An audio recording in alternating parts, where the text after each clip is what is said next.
News, सच जरूरी है। दर्शकों नमस्कार, मैं हूं निशान भाई। आप मुझे देख रहे हैं MNS न्यूज़ टीवी पर।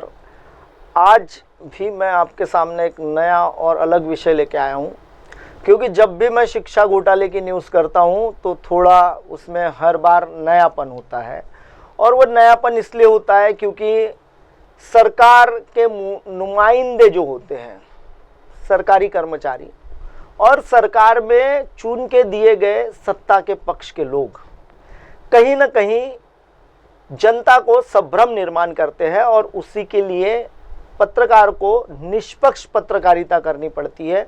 और उसी के चलते आज मैं आपको जो विषय बताने वाला हूं वो विषय सबसे बड़ा है, क्योंकि परसों के दिन जो हुई कार्रवाई थी जिसमें एक भारतीय जनता पार्टी के कार्यकर्ता को, स्कूल संचालक को गिरफ्तार करने में एसआईटी ने कतई संकोच नहीं किया, लेकिन वही एसआईटी और वही मेश्राम मैडम आखिरकार सतीश मेंढे जो उप संचालक के तौर पर काम कर रहा था, उसका नाम इसमें आने के बाद भी, वैशाली जामदार की गिरफ्तारी होने के बाद भी अब तक के सतीश मेंढे को गिरफ्तार करने के लिए क्यों एसआईटी नाकाम साबित हो रही है। क्योंकि एसआईटी की जो टीम है वह अपनी टीमें भेज रही है, ऐसा उन्होंने मीडिया को कहा है। मुझे भी कई बार मैंने पूछा है तो उन्होंने मुझे कहा कि हमने हमारी टीमें जो है वो रवाना की हुई है। हमने कई दफा उन्हें, एसआईटी के अधिकारियों को मैंने स्वयं जाकर कहा है कि सतीश मेंढे इन जगहों पर मिल सकता है, आमगांव के एक फार्म हाउस में। उसके बाद हाल ही में अभी मुझे ये पता चला था कि जो जीप काटे गोंदिया का जो वेतन अधीक्षक है, उसके यहां से पिछले 2 सप्ताह पहले सतीश मेंढे खुद जाकर कुछ फाइलें उठाकर लेके चले गया। अब सतीश मेंढे फाइलें उठाकर गोंदिया जाकर फाइलें उठा के लेके जाता है और एसआईटी की टीम को इसकी भनक भी नहीं लगती। क्या सतीश मेंढे को आसमान खा गया या आसमान निगल गया है या जमीन में वो समा गया है? सतीश मेंढे आखिर क्यों नहीं मिल रहा है, जो कि इस मामले में मुख्य आरोपी है? वैसे ही ठीक मैं आपको बता दूं कि एसआईटी की जो टीम जांच कर रही है उसमें इसमें और एक जो बड़ा आरोपी है नीलेश वाघमारे, जो अधीक्षक वेतन के काम को देखता था और उसकी गिरफ्तारी हो नहीं रही है।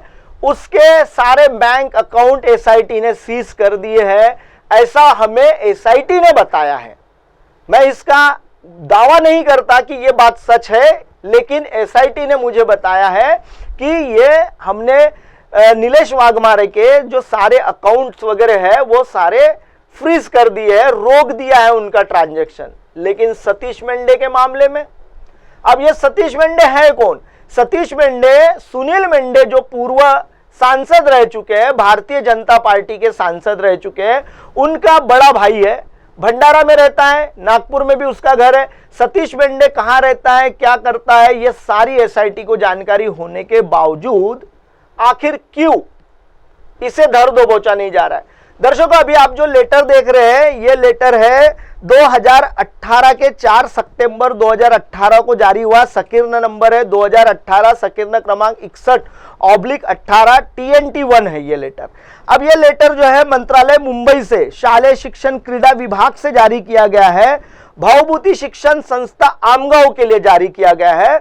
और इसी लेटर में ये जो हस्ताक्षर आप देख रहे हैं ये सदा माने के हैं। अब ये सदा माने का ये रिटायर हो चुका है, ये पूर्व सचिव रह चुका है ऐसा बताया जाता है, लेकिन हमारी जांच में ये आया है कि ये 2020 और 21 में इसने जो बैकडेट में लेटर दिए है वो 20-21 में वहां था ही नहीं। और ये सारी जो नियुक्तियां है, ये सारी जो फर्जी आईडिया बनी हुई है, ये सारी फर्जी आईडियों के दस्तावेज जो है 20-21 में बनाए गए हैं, 18-19 में नहीं बने। 18-19 के लेटर लगाकर इन्होंने ये प्रस्तावों को बनाकर फर्जी आईडी बनाकर फर्जी अध्यापकों को स्कूलों में लगाया है। और ये जो लेटर है ये उसका पुख्ता सबूत है। ये पहला लेटर है सदा माने का विदर्भ में आया हुआ। इसके बाद अनगिनत अनगिनत लेटर आए, लेकिन उन लेटरों की कोई भी कार्रवाई नहीं हुई। सदा माने की गिरफ्तारी नहीं हो रही है। सदा माने पूना से लगभग पूना और इसके बीच में वो रहता है, एक गांव है जो वहां वो रहता है, लेकिन अब तक सदा माने की कोई भी जांच नहीं हो रही है।